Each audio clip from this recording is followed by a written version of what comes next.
Novel reading by Shari Anderson. December 10, 1941. My dear little apple blossom, what wonderful news from your mother I had today. Do you know how happy you made me? No? Well, it made me very happy to hear that you are doing so nicely and that the good treatment has begun. I'm sure you must have been glad to see your grandpa, too. How is the Christmas play getting along?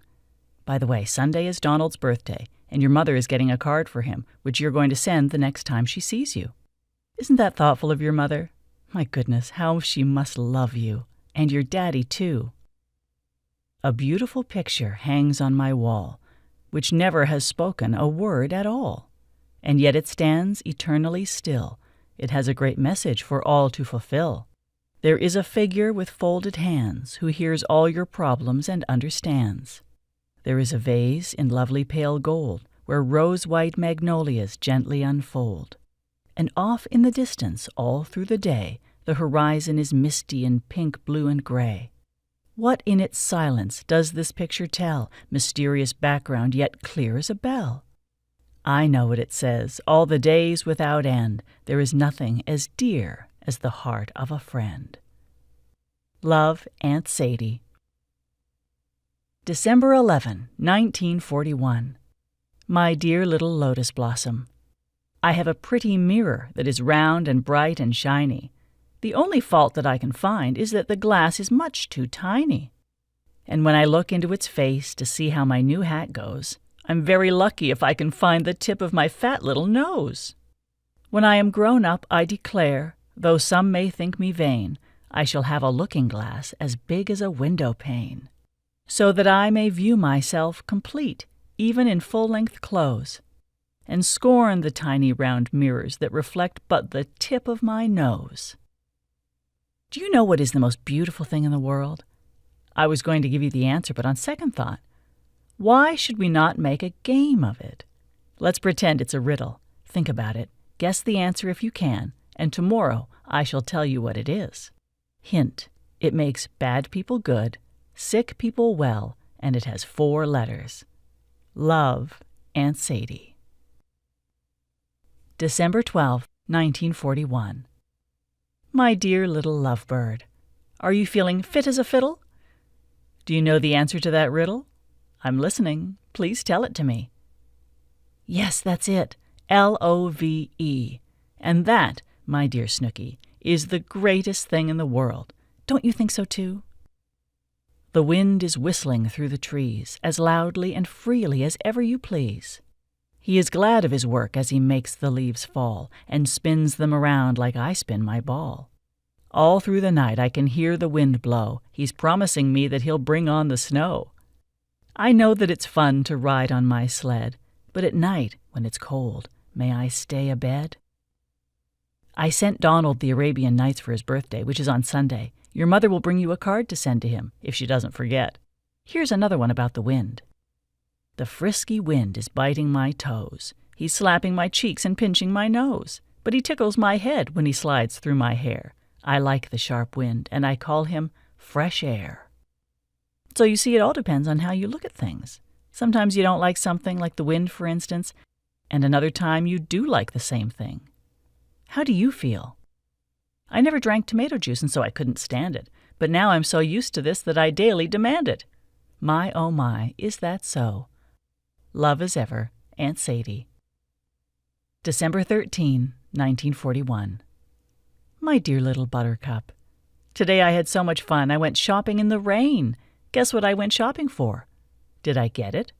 Well, I guess I did. And my, oh my, what a pretty one it is. Pitter-patter, the rain came down as I went rambling all over town. Christmas is the time for fun, but I'm glad that now my shopping's begun. The rain is splashing on my face and makes me feel wonderfully clean. It nurtures the flowers on my father's place. What does a rainstorm mean? It means that calmness soon will be here. The fruit and the flowers will grow. Let us live and laugh without any fear. God cares for us all here below. Yes, it certainly is good to know that somehow we always get exactly what we need, although it is sometimes a little hard to understand this. Love and laughter, Aunt Sadie. December 14, 1941. My dear little water lily, I spoke to Donald only a little while ago. He told me that he's been enjoying his birthday. He went to the movies and received books and other presents. He asked for you, and so did Gladys. Donald was very happy when I told him you sent him a birthday card. So you see, even if you are far away, you can make other people happy. When your mother spoke to me over the phone Sunday afternoon, she told me you had been in the electric pool last Thursday. I was very glad to hear that you like it. I told you that your bed was a boat. Do you remember in one of my poems? Two little girls with rosettes in their hair sit all day with an occupied air. They read all day, these two little tots, each near a basket of forget-me-nots. With a book on her lap and a smile on her face, neither one or the other moves an inch from her place. Although they came together, as twins always do, they face opposite directions, yet are quite contented too. Each sister is demure as she simply sits and looks, for they both are trying very hard to hold up a row of books. It isn't really difficult to keep on being friends, if you're only made of porcelain and they use you for bookends. This poem is something of a riddle too. Could you guess what I was talking about before I got the very end of it all? Yes, these are bookends on my very own bookcase in my very own room. Love and kisses, Aunt Sadie. December 15, 1941. To my dear little bringer of good tidings. This has been a perfect day, for it started in a perfect way. If I said no more, I'm sure you'd guess what added to my happiness. What could make me finer, how could I feel better, than by receiving a certain welcome letter? So whenever you have time and don't know what to do, a letter is the very thing to be written up by you. Yes, indeed, I prize the letter which you wrote. Love is the answer to the riddle. You guessed it all right. By the way, Claire feels fine and is very happy that you remember her. Please give my best greeting to Gloria. As for the lipstick, I'm afraid I must ask you once again to be patient. It's not a very good thing to send in the mail because it could get crushed. Besides, when you do get it, I should like to show you the right way to put it on. In the meantime, I'm sure there are more interesting things to think about. For instance, the writing of poetry. I was very glad to learn that you like my little poems, but I don't understand why you say that you can't write some too. Have you tried? You know, in the beginning, it need not be more than 2 lines, if you wish. I think if you can write such a lovely letter as you wrote to me, then you can write other things also. To be sure, it may take some time, but it's worth it. Gracious me, I didn't know this was going to be such a long letter. Well, I have an idea about the poetry. When you come home, as you are saving the poems, we'll go over them together. You will tell me which ones you like the best. Then I'll type them out and make them into a book. Then I shall ask one of my friends to make pictures for some of the poems. Perhaps for the one about the canary. And you will help me to get some nice titles.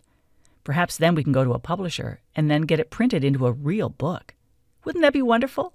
Anyway, think about it. With beautiful thoughts and love for you, Aunt Sadie. December 16, 1941. My dear little early bird. I have a little friend, and he has a happy face, and oh, he goes so very fast, though he stands in one place. But when he has to stay at home and hasn't much to do, he hardly moves his hands around, and dear, he looks so blue. I feel so awfully sorry when Mr. Clock goes slow. His arms, I know, are heavy, but around they must go. Yes, there's a way I can help to keep him right in step. It's by keeping busy all the while and being full of pep.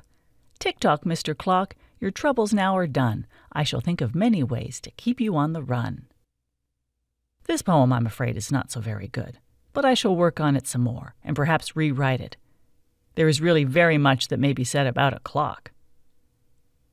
I have keys to my cellar, I have keys to my door, but if I had a cookie jar key, I wouldn't ask for more. Another poem. Sweet little angel, forever you kneel.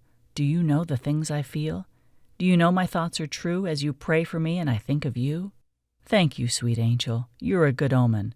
You have brought me joy since that evening when my dear friend Irene, through loving and living, bequeathed you to me on the day of Thanksgiving. P.S. This poem is true. My friend Irene gave me a little angel statue on Thanksgiving Day. Love, Aunt Sadie.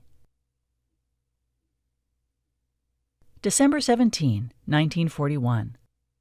To my dear little wide-eyed maid. Your mother called me today, Wednesday, and again she told me very encouraging news about you. The doctors and the nurses like you very much. They think you're very cooperative and that you have a very joyful spirit. This is how I should like you to be always.